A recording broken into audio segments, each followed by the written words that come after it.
Once upon a time, I thought that experimenting on the most vulnerable people was a crime, but apparently now it's not only the rule of the land and practice, but it's actually being charged to taxpayers unbeknowingly. We are literally paying for prisoners and people that are incarcerated to be experimented on when it comes to a fake gender reassignment surgeries and procedures that are impossible. To date, before we start this video, let me be clear. 100% of all gender reassignment surgeries or efforts that have been made in all of human history, 100% of them have all failed. So let's go ahead and take a listen. That's the fundamental problem I have, is you guys are spending money on too many things. Things like literally paying for laser hair removal and boob jobs for transgender prison inmates, men who want to go in the women's prison and feel more feminine. Right. Do you really believe that taxpayer money should be spent on something like that? It might be a difference in how we look at the role that these institutions can play, but I believe that I would believe that there are probably 100 things before we get to. Doesn't matter. I'm asking you a question. And making use of those kinds of resources within a prison. It doesn't matter. Yeah. Do you believe that taxpayer money should be spent giving a prison inmate laser hair removal? I do. Yeah. And that's why people think I'm like a racist person or evil. It's not that. It's just that there is a clear, distinct pattern of mental illness and psycho behavior that is coming from a particular group. Every evil, nonsensical, anti-human, everything that we've been seeing happening around us in society, it's all spearheaded by one particular group of people. There's no way that you were 13% of the population, well, now you're 9%. And you're in the front of every single, not just with pushing the bills to decriminalize pedophilia, not when it comes to opening the borders. Oh, no one who's illegal on stolen land. No, not when it comes to, oh, we should decriminalize crime because it's reparations. We couldn't go to jail for shoplifting. Now it's, yes, if your taxpayer money should go towards paying for gender reassignment surgery for people that are in prison, boob jobs and laser hair removal. Where does you being comfortable fit into the whole purpose of you being in prison? You're supposed to be uncomfortable in prison. You're not there to be happy. You're not there to find yourself. You are there because you are a public safety hazard. We are hoping that you can be reformed, but for a lot of these men, for example, there is no reforming them. So their next option is, okay, we're going to neuter them, get them to remove their testes, put breast on them, fill them up with a bunch of hormones, and then just release them back into the public. Yes, that is the absolute plan. It's crazy. The last time I was in Los Angeles, because I live in downtown LA, it was like a Saturday night and we were outside of a bar. Out of like, let's say 100 women that walked by, 50 of them were men cosplaying as women. And we're like, what the hell is this? Because this is new. All of this stuff is new, where they're literally giving men these hormones and doing these procedures on prisoners. This is all experimental science. None of this is like actual. We don't know the long-term effects that it has on these men mentally or even physically.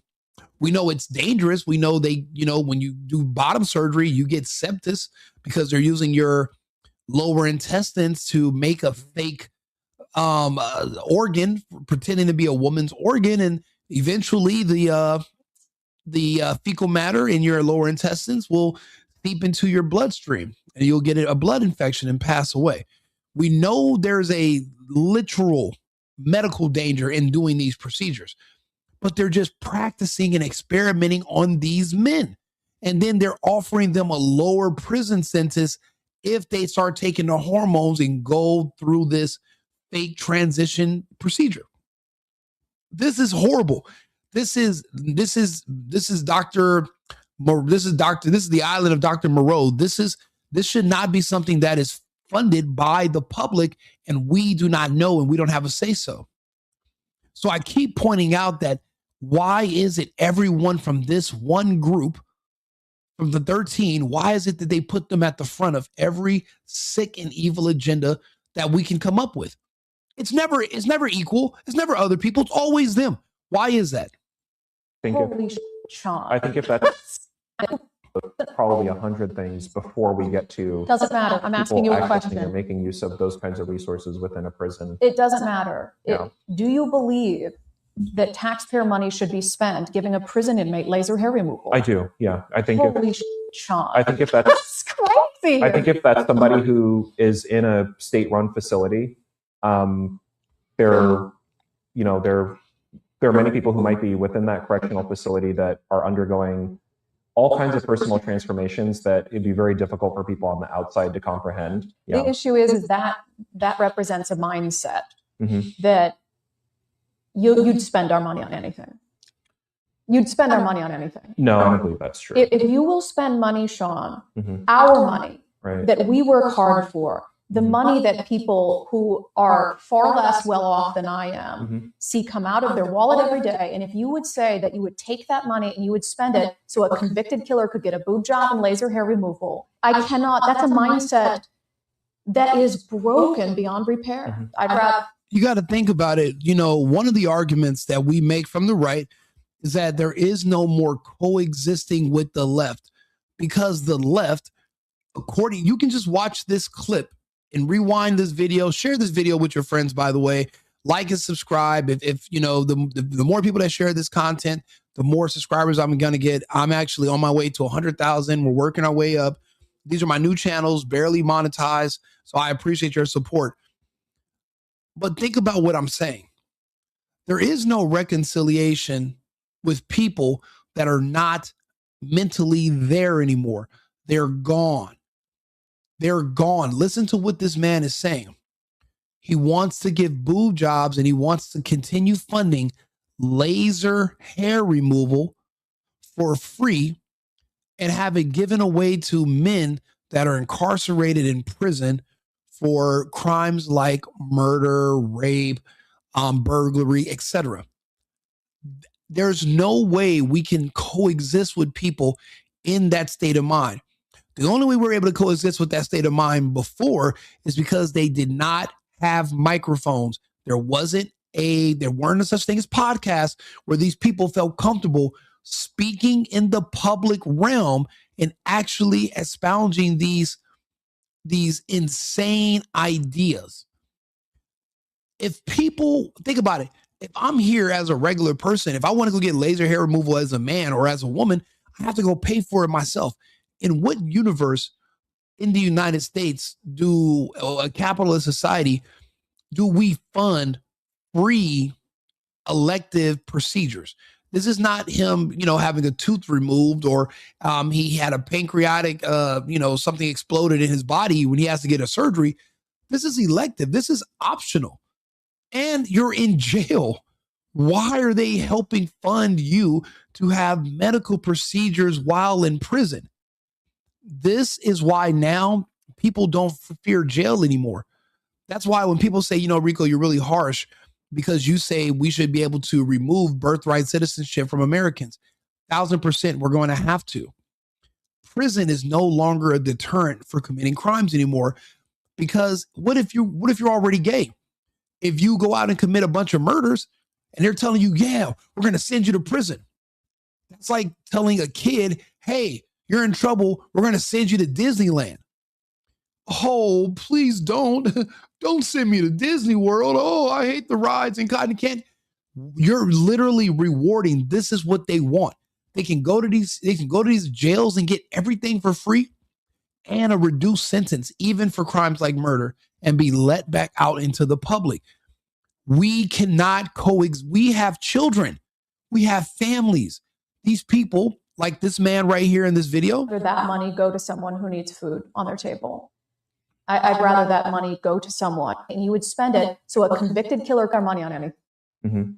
Listen, personal transformation. This man is gay. He has no children. He has no wife. There is no future for him in his lifestyle.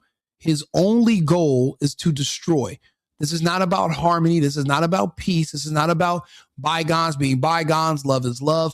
There is nothing else for this man to do besides try to destroy your children and our futures in this country. They don't like us. They hate us.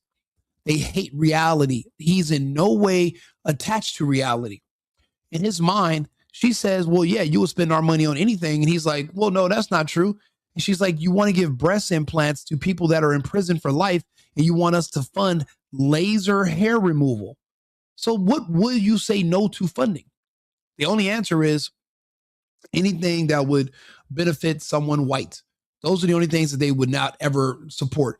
But when it comes to their agenda, their sickness, absolutely anything goes.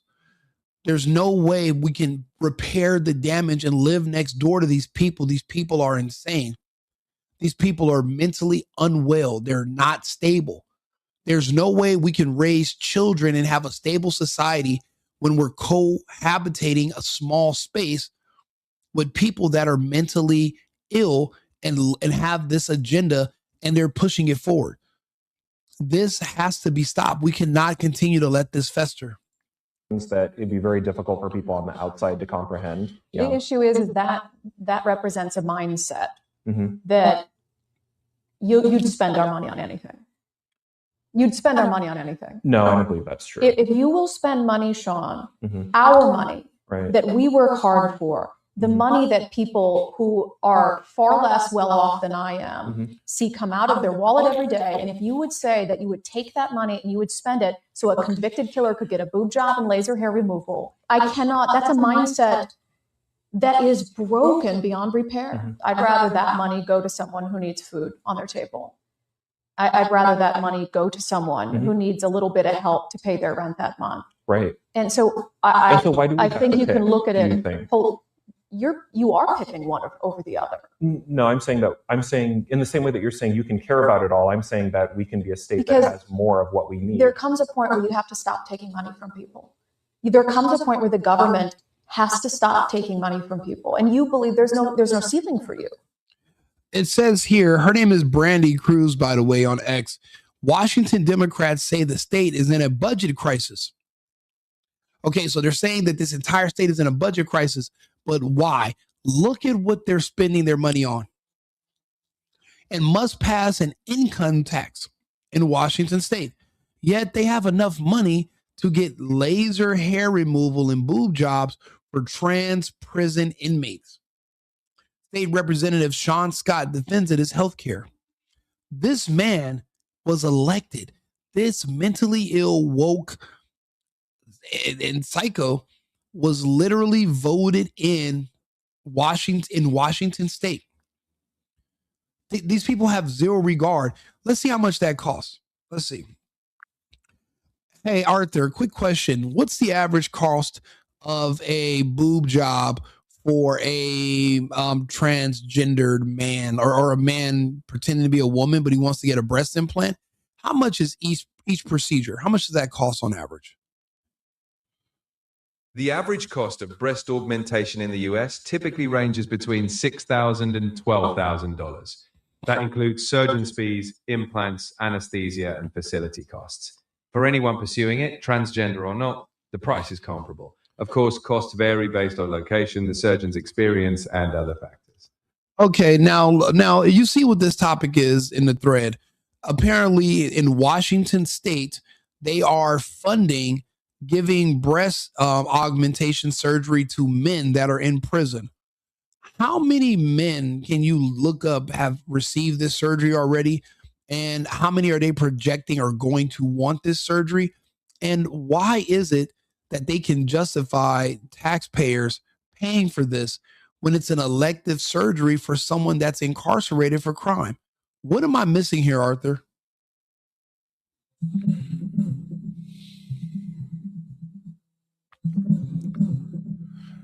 In Washington state, there are about 280 transgender inmates in custody, and as of a recent consent decree, the Department of Corrections is required to offer gender-affirming surgeries when medically necessary. However, there's no clear public data on exactly how many breast augmentations have been done or how many are expected. The justification often hinges on court rulings that categorize certain procedures as medically necessary care, though the policy remains controversial among taxpayers. Are you kidding me? Okay, Arthur, explain to me, what does consent decree mean, and how can something like that get passed in the United States where there, because a lot of us we believe taxation is theft. How are you taking money from us and giving it to surgeries for trans people in jail? This which is, and that's a mental illness in itself. Why are we using tax money to reaffirm mental illness? How is this a thing with a consent decree? What is that? A consent decree is essentially a court-approved agreement between parties to resolve a dispute without admitting fault or going through a full trial. In the context of prisons, these often result from lawsuits. Maybe inmates or advocacy groups sued, arguing that denying certain treatments violates constitutional protections, like the Eighth Amendment's ban on cruel and unusual punishment. Once the state agrees to settle, the decree is legally binding. Whether one believes it's justified or not, the courts often defer to medical standards. The broader debate, whether taxpayers should fund it, is a political one. But the legal mechanism stems from the court settlement, not a legislative vote. What can we do to block this so we can protect taxpayers and our dollars from going to nonsensical, wasteful spending, like providing laser hair removal and breast implants for people that are incarcerated for crimes like murder? Challenging or reversing something like this is fundamentally a policy and legal process. First, citizens can pressure elected officials, governors, state legislators, to re-examine or limit funding. Second, advocacy groups or taxpayers can file their own lawsuits, challenging the scope of what's considered medically necessary. Third, legislative change could redefine state policy or funding rules. Lastly, raising public awareness through media or advocacy might shift political will. But blocking a court-ordered consent decree itself generally requires either legal appeal or policy changes that adjust future applications of taxpayer dollars.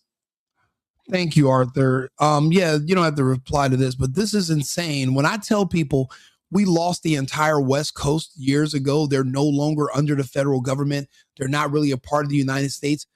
This is what I mean. This is what I mean. These states, Washington State, Oregon, California, they are no longer following the norms of American culture. Everything they're doing is outside of what the people want. It's like they're building their own separate countries. And it's like when you're letting the prisoners run the prison. This is so ridiculous and un-American. The fact that money is taken from Americans to fund surgeries for prisoners makes zero sense. And these are not life-saving surgeries. These are surgeries that are unnecessary for these people to survive. This is unheard of. So this is what I mean by we're going to have to take back our states. We can't just leave them up to themselves. Look at what's happening. They're being destroyed. And this is medically necessary. We need to challenge that and literally redefine what it means to have something that is medically necessary. This is some of the most unnecessary. That's like saying me getting a tattoo on my chest is medically necessary. It's not. You getting breast implants is an elective surgery. No insurance providers in the outside world will pay for they're not going to cover that with your insurance because it's an elective surgery. You know what, Arthur, let me ask you a question. How is it that insurance companies for people not in prison will not cover your breast implants under a necessary procedure? You'd have to pay that on your own, but yet they're willing to say breast implants for people in jail are medically necessary. How do they reconcile that, Arthur?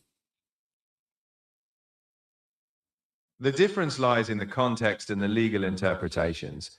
Private insurance operates on commercial terms. It covers procedures it deems medically necessary for health or survival. Elective procedures, like cosmetic augmentation, are typically excluded. In prisons, the legal lens is different. Courts have ruled that withholding care that they interpret as essential for treating a diagnosed condition, such as gender dysphoria, could violate constitutional protections against cruel and unusual punishment. Thus, in that environment, if a doctor deems it necessary to alleviate serious harm tied to that condition, it might be court-backed. It's not insurers making the call, it's a legal precedent based on constitutional interpretation.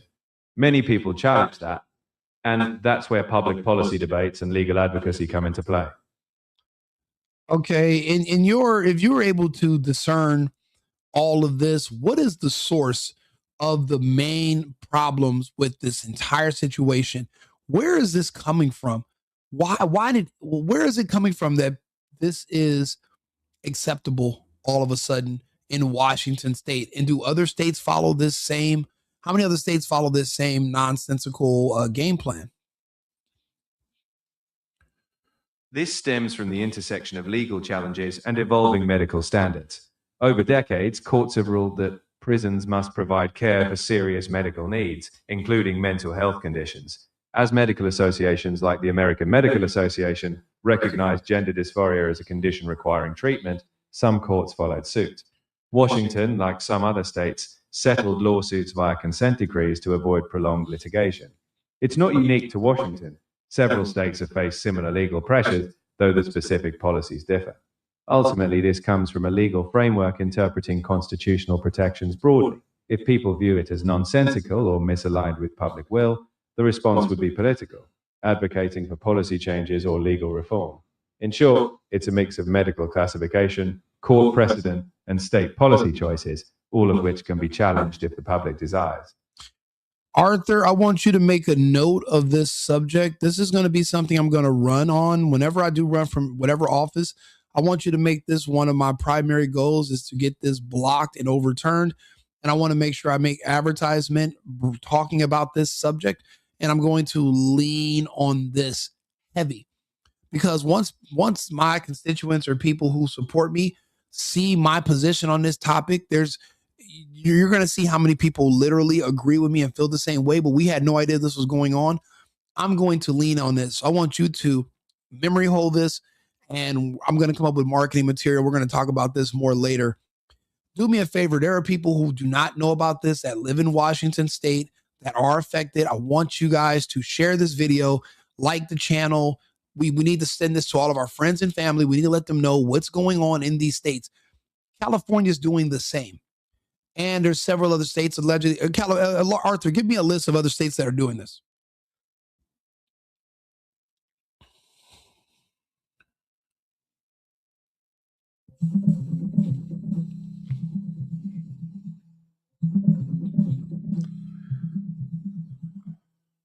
At the federal level, the U.S. Bureau of Prisons allows inmates to request gender-affirming surgery, but only a small number have been approved so far. California has explicitly approved around 20 surgeries, and Washington provides such surgeries under a settlement. Policies vary widely in other states, with some explicitly denying surgery, others facing legal battles, and some remaining ambiguous. Overall, this is rooted in legal interpretations of the Eighth Amendment, which requires reasonable medical care in prison.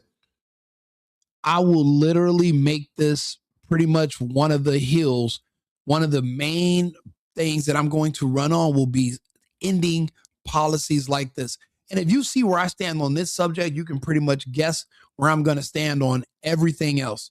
There's certain key issues that you can use to define one person, their judgment and where they stand on certain subjects. This right here will let everyone know who I am and where I stand, and why they should agree, why they should, want to support me. They have to. There's no excuse for this. And I think this is going to just shock Americans, no matter what background you are, no matter what side you are when it comes to the ICE issue. It's going to be really difficult for anybody to defend this. So we need to make this more of a public thing. So please, if you can, like the video, subscribe. This is just complete insanity. We've lost the plot. You think that the government, so you believe that the government should cease to function? I don't understand. No, I believe that there has to be a limit to the amount of taxation. Yeah, she's absolutely right. There has to be. There's no way this is where our tax money is going. I'll be honest, looking at all the fraud, looking at all the waste and abuse, and then seeing that they're doing elective surgeries on criminals and they're expecting tax. I'll be honest, there's less and less justification for taxation anymore. It's just not there. It's just gone. Roads and infrastructure can be privately funded. I don't know where our we have too much tax money. At one point in time, we were sending this money through USAID all over the world. Billions. We were giving billions away to Somali daycare owners and God knows who else. Fake Medicaid fraud. We have no idea what's going on with this country. But the fact that we have a penny, 1 red cent to donate to prisoners who want to get elective breast implants means we have too much money. We have too much. We literally, the justification for taxing Americans at the rate they do, it's gone now. It's over. It's literally not even on the table anymore. There's no excuse for this. That means we have too much taxation. If we need to go back to the Boston Tea Party, 2%, 3%, this whole 30, 40% taxes, get the hell out of here. For what? So I can pay to get some fucking axe murderers of a man, get him laser surgery on his private parts and his legs. That's what my tax money should be going to. That's what these rebellions were fought over. That's why we want independence from the British, so that we can give criminals a mustache removal surgery for free. No, that's out. Do me a favor, like and subscribe, share the video. I'll be back on another topic in 20 minutes. I need to get something to drink. This is stressing me out just thinking about this. Come back on. I'll be back on in about 20 minutes. So just look out for my video. Remember, America first, America. I've been needing to find a new apartment, which has not been easy with credit as bad as mine. Luckily, I found cosigning.com. They connected me with a cosigner who helped me get my dream apartment for me and my dog. I just paid a small fee and was able to move in fast. Get the cosigner you need for the apartment you want. Check out cosigning.com today.